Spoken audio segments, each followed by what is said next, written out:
Hey guys, it's Tasha Lenice and I am back with another video. You guys, it is almost May and that is insane to say. That is crazy. So with that being said, I'm trying to make sure we're about to pick my April TBR. Well, not pick. I'm about to tell y'all what I want to read. Not April. Oh my God. May. That is insane. We're about to pick my May TBR. So if you guys would like to see what I'm reading, then keep on watching. So in no particular order, y'all, I think it's 7 books that I'm gonna attempt to read.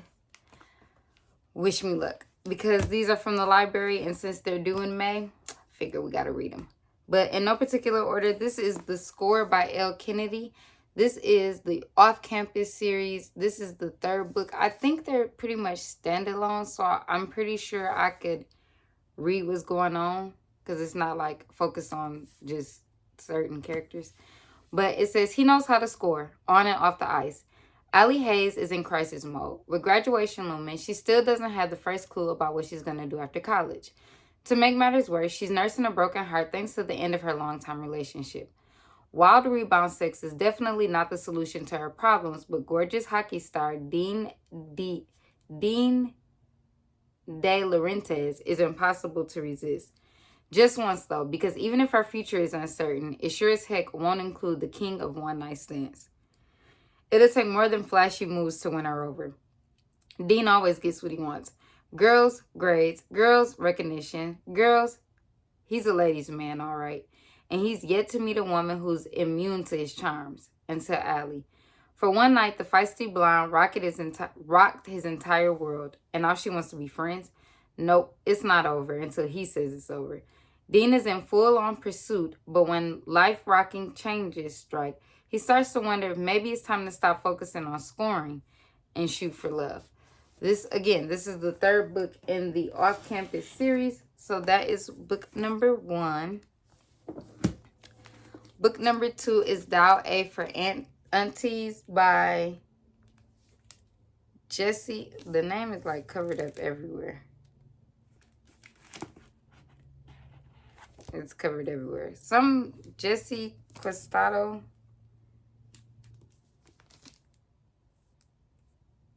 No.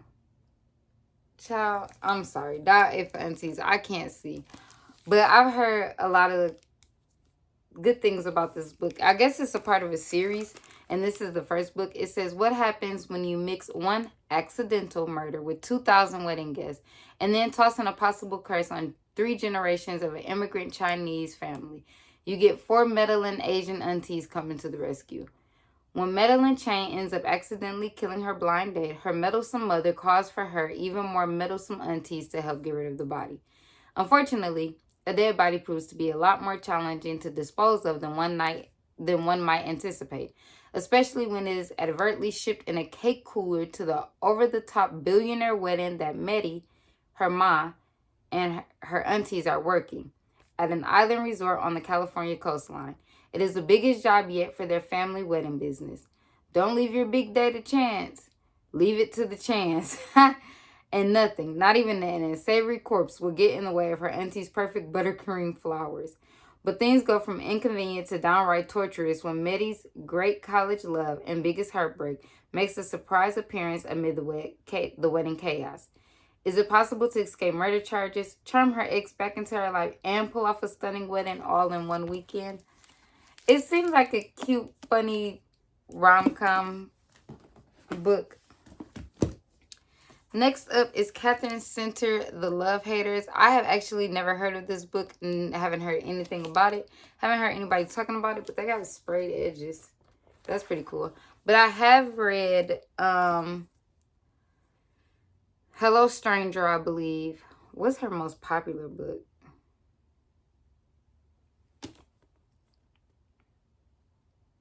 I think I read The Rom-Commers. And I read The Bodyguard. So I've read a few of her books. Is The Rom-Commers a real book? Oh, yeah. Okay. It's a thin line between love and love-hating. Katie Vaughn has been burnt by love in the past. Now she may be lighting her career on fire. She has two choices. Wait to get laid off from her job as a video producer, or, at her co-worker Cole's request, take a career-making gig profiling Tom Hutchinson, a Coast Guard rescue swimmer in Key West. The catch?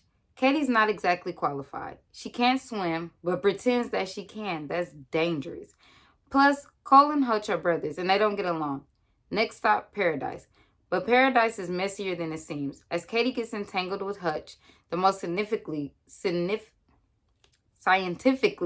good-looking man she has ever seen, but maybe a bit of a love-hater.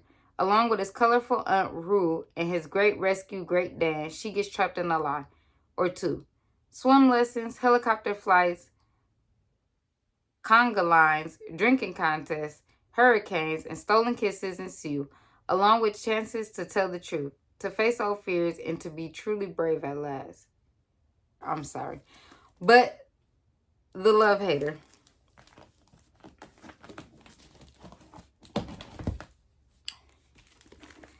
We Used to Live Here by Marcus Kaluer.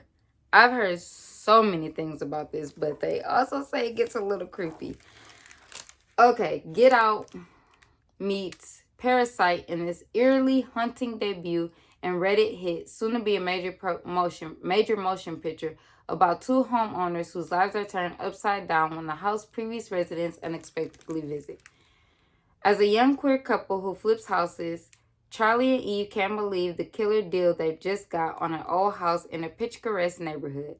As they're working on renovations one day, there's a knock on the door. A man stands there with his family, claiming to have lived here years before and asking if it'll be alright if he showed his kids around. People pleaser to a fault, Eve lets them in. As soon as the strangers enter their home, uncanny and inexplicable things start happening, including the family's youngest child going missing and a ghostly presence materializing in the basement. Even weirder, the family can't seem to take the hint that their visit should be over, and when Charlie suddenly vanishes, Eve slowly loses her grip on reality. Something is terribly wrong with the house and with the visiting family. Or is Eve just imagining things? Oh, absolutely will not be reading this book at night. Not a chance. Next, How to Kill a Guy in 10 Days by Shaylee Thompson. Oh, that was my granddad's name, but not spelled like that. My great-grandfather. Dating is cutthroat in this swoony and scary slasher rom-com. When cinephile Jamie Prescott and her best friend Lori attend a speed dating event, Jamie expects to meet some mediocre men and indulge in street food afterward. She doesn't expect one of her dates to have his throat slit during a blackout. As more bodies hit the floor, it becomes clear that dating can be a very dangerous pastime. Armed with makeshift weapons and Jamie's knowledge of what not to do in a slasher, the remaining speed daters try to find an exit while the killer adds to his body count. When Jamie comes face to mask with the murderer, she begins to suspect he is committing the slayings to woo one of the daters and turn them into a real-life final girl. But Jamie has other plans, and as she fights for her life, she finds herself concocted in a love triangle with two of the other survivors. Will she make it through the bloodshed to find her happily ever after, or does this machete-wielding psychopath have another ending in mind? That's interesting, but it was new at the library. And the last book, Ellen Hildebrand, The Hotel Nantucket. Let's see what this is about. Fresh off a bad breakup with a longtime boyfriend, Nantucket sweetheart Lisbeth Keaton is desperately seeking a second act. When she's named the general manager of the newly renovated Hotel Nantucket, a gilded-age gem rescued from neglect, she hopes that her local expertise and charismatic staff can win the favor of their London billionaire owner, Xavier Darling, as well as that of Shelley Carpenter, the wildly popular Instagram tastemaker who can help put them back on the map. And while the Hotel Nantucket appears to be a blissful paradise, complete with a celebrity chef-run restaurant and a wellness center, there's a lot of drama behind closed doors. The staff and guests have complicated pasts, and the hotel can't seem to overcome the bad reputation it earned in 1922 when a tragic fire killed 19-year-old chambermaid Grace Hadley. With Grace gleefully haunting the halls, a staff harboring all kinds of secrets, and Lisbeth's own romantic uncertainty, is the Hotel Nantucket designed for success or doom? That is, I got a lot of like killer thriller type books. That's crazy. Oh, and then there was, am I going to add this too? I don't think I'm going to add this one. I think I'm going to add this one instead. So this is And Now Back to You by B.K. Borison. This is the second book in, I don't know the name of that series, but the book that I had read before was First Time Caller, and then this is like the sequel, because I think it's only like 2 characters in there, and this was like, I think they're standalones, but anyway, 2 competing meteorologists are forced to find common ground in this opposites attract when Harry met Sally inspired romance. I thought they said the first one was inspired by Harry met Sally. Jackson Clark and Delilah Stewart have had their fair share of run-ins over the years, often ending in disaster. While Jackson thrives on routine and organization from the comfort of his radio booth, Delilah loves the spontaneity and adventure out in the field. When they're partnered against their will to cover a historic snowstorm, they find themselves scrambling to figure out how to work together. Eager to be taken seriously as a journalist, Delilah offers Jackson a deal. If he can help her ace this exam, she'll help him rediscover his long-lost fun side. With an unexplored chemistry burning beneath their clashes, the unlikely partnership quickly tumbles into an easy and surprising friendship. But when other feelings start to enter the equation, can Jackson and Delilah withstand the storm? Or does what happens in the mountains stays in the mountains? This is a cute little cover. And it's a Walmart exclusive cover. So, because I did get it from Walmart, obviously. But I wonder what the other covers look like. What makes it exclusive? Dang. Walmart need to be like Target with the stickers. Because that looks terrible.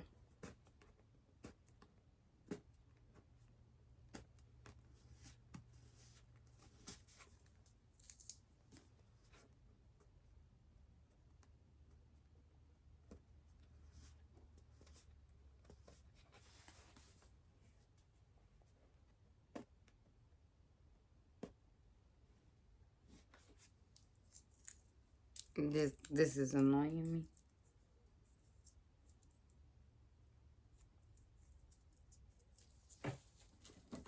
All right. Get as I can get it. These are the 7 books that I'm going to be reading in the month of May. If you guys enjoyed this video, make sure you give it a thumbs up. Let me know down in the comment section what you're reading for May. How's your reading going so far this year? We're already in month 5, and that is crazy to say. Let me know how it's going. Mine could speed up. It could be picked up a little bit. So, actually, I did pretty good in April. I'm doing pretty good. Yeah. All right, that's all. See you guys in my next video. Bye.